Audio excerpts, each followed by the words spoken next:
Artist ফোরামের সিদ্ধান্তে magic moments তথা লীনা গাঙ্গুলিকে ব্যান করার সাথে সাথে শেষ হলো স্বতন্ত্র কমলিনীর পথ চলাও।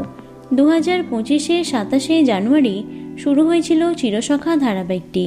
তবে এভাবে যে মাঝপথে শেষ হয়ে যাবে ধারাবাহিকটি তা কেউ কল্পনাও করেনি। কিভাবে শেষ হলো চিরসখার গল্প। চিরসখার গল্পে কমলিনী একজন নিষ্ঠাবান মা, চড়াই উতরায়ে ভরা তার জীবন।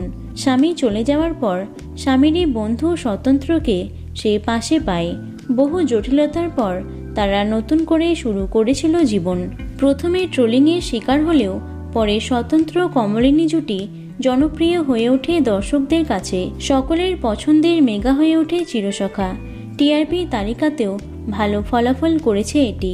গত এক বছরে রাত 9টা স্লটে 41 সপ্তাহ স্লট লিড করেছে। এছাড়াও বহুবার টপ 5-এ থেকেছে চিরসখা। রাত 10টাতে গিয়েও ভালো ফলাফল করেছে চিরসখা। তবে এবার বিদায়ের পালা। 432 পর্বে ইতি টানল এই মেগা। হঠাৎ করেই ধারাবাহিক শেষ করার নির্দেশ পেলেও হ্যাপি এন্ডিংই হয়েছে চিরসখার।